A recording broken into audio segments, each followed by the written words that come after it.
Uniform आपल्याकडे 6वी 7वी 8वी 9वी 10वी NCERTचे पुस्तक गव्हर्नमेंटचे तेच घ्यावे लागतात आणि युनिफॉर्म फक्त शाळेत म्हणजे 6वी ते 10वी युनिफॉर्म शाळेकडे आणि ज्युनियर KG ते 8वी पर्यंत शूज आणि युनिफॉर्म शाळेकडे. सगळ्यांना ओके आहे का काय म्हणायचं? जरी तुम्हाला असं वाटत असेल की मी स्वतः घ्यायचं तर पॅरेंट घेऊ शकता. आमचं काहीच कंपल्शन नाही आहे की बुक्स आमच्याकडनं घेतले पाहिजे किंवा युनिफॉर्म आमच्याकडनं घेतला पाहिजे असं आमचं काही कंपल्सन नाही. हा पहिला मुद्दा. दुसरा मुद्दा, बसची फीस यावेळेस वाढवत नाही. बसची फीस ॲज फीस ठेवतो. त्याच्यामध्ये बसून येतात ते खुश होतं. बस फीसमध्ये कोणताच बदल नाही आहे.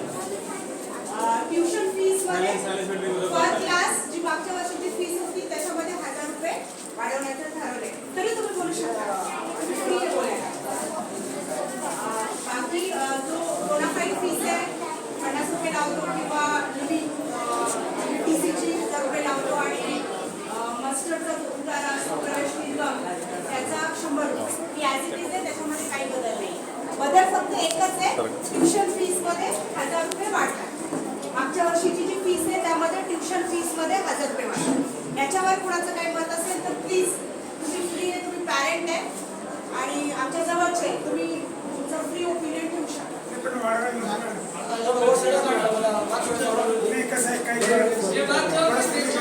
शेतकरी माणूस सगळे आपल्या शेतकऱ्याची मुळे आपल्याकडे कसे पण रोजामध्ये कोणी मुलांना शिकवत आहेत. परिस्थिती अशी आपली सगळे शेतकरी वर्ग नाहीये बाबा. शेतकरी नाही, शेतकरी वर्गामुळे काय होतंय इतर पॅरेंटच फायदा होऊन जातोय.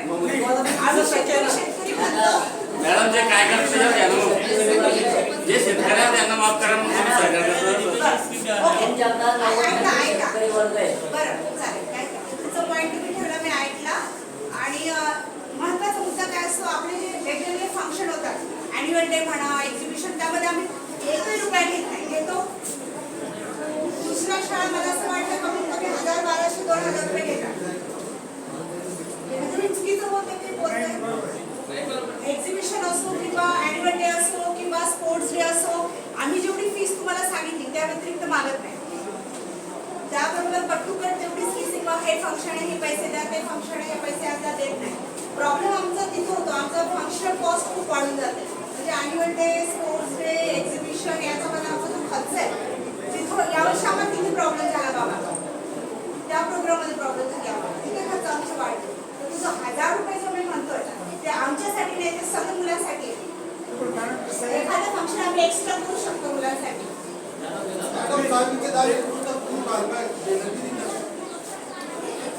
ते गव्हर्नमेंट परमिट नाही करत ना ठेवायला. आम्हाला गव्हर्नमेंट आम्हाला परमिट करत नाही ठेवायला. ते काय हार्डली 400-500 रुपये भेटतात ते.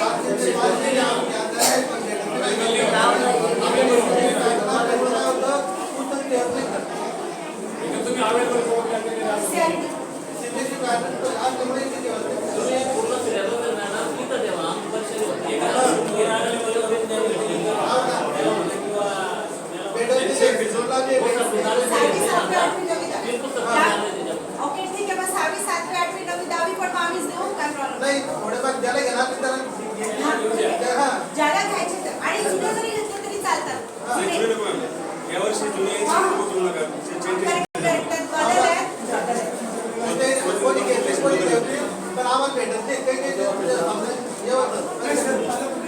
बदल आहे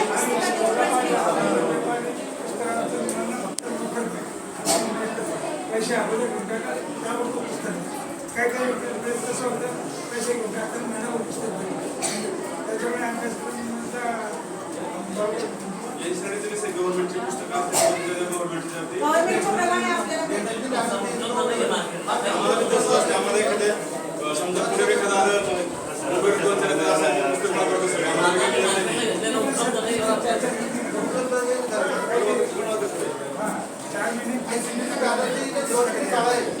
तुम्हाला NCERT नाही बाबा, फक्त 6वी 7वी 8वी आपली शाळा पुस्तक देते. 6वी 7वी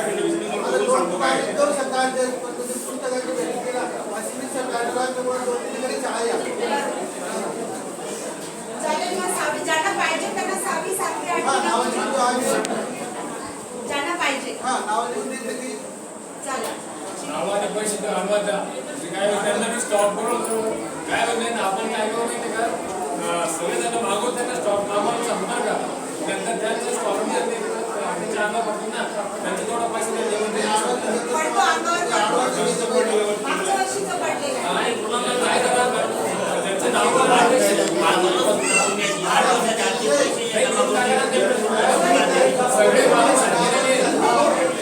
सगळे पालक सारखे सगळे पालक सारखे सगळे पालक सारखे सरळ सांगायला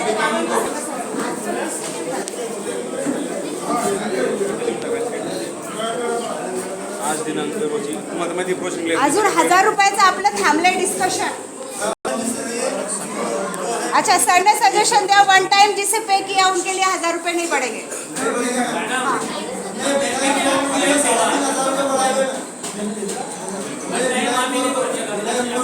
कारण माझे आता 3 मुलं आहेत. 3 मुलांची वन टाइम नाही करू शकत. त्याच्यामुळे 2 टाइम तरी ठेवा. 2 टाइमिंग मध्ये करू. नाही वन टाइमची गोष्ट नाही. करायचं ते ना. कोणाच्या आगावर नाही ते 1000 रुपये म्हणजे महिन्याला 100 रुपये नाही मॅडम गोष्ट ती आणि ट्युशन आणि बस फीस तर वाढवतच नाहीये. बसचं आम्हाला माहिती आहे आम्हाला खर्च किती आहे पण कसं आहे की बस फीस नको वाढवायला. मागच्या वर्षी वाढली म्हणून या वर्षी नको. बसचा नंतर घेऊ बसचा विषयच वेगळा घेऊन टाकू. वेगळं घेऊ असं meetingमध्ये घ्या. नाही मॅडम एक गोष्ट सांगतो प्रायव्हेटचं काय होतं उन्हाळ्यामध्ये चांगलं होतं हिवाळ्यामध्ये चांगलं होतं बारिशमध्ये त्यांचे दप्तर पूर्ण वर पडण्यासाठी पूर्ण वरलं होतात. मग प्रायव्हेट बसवाल्याला सांगा ना अरे बस आता आम्ही कसं आम्ही आता तुम्ही लावून बस टाकतो पण मग ते 4 म्हणताय आम्हाला लोक 4 म्हणताय आम्हाला आम्ही पाहिजे. सगळ्याचे पूर्ण पालक ना पण आहे किती 30 जण 30 पैकी 10 म्हणताय पाहिजे 20 म्हणताय नाही असं पण चालणार आहे. तुम्ही डिवाइड होऊन जाता. ते आपण जे विषय नंबर 4 बस फीस बस भाड्यामध्ये काही वाढ न करण्यात ठरले. ती ऑगस्टमध्ये कळवण्यात येईल ती तुम्हाला तेव्हा कळवण्यात येईल तेव्हा तुम्हाला कळवण्यात येईल की तुम्ही भरायचं. रजिस्ट्रेशन आणि एक्झाम सर्क्युलर पण तुम्हाला येऊन जाईल. एक ग्रुप 4 येणार 5 सांगा फक्त नाव लिहा आम्ही तुम्हाला विचारून घेऊ दादा आमच्या सरनं लिहिलं त्याला विचारून तुमच्या आता तिला आमच्या ट्रान्सफरंट करा बरे आमच्या त्यांना मी माहिती आहे त्या मीटिंगला तुमच्या शाळा तुमची फक्त आपल्या व्यवस्थित चालवणं बरोबर आहे का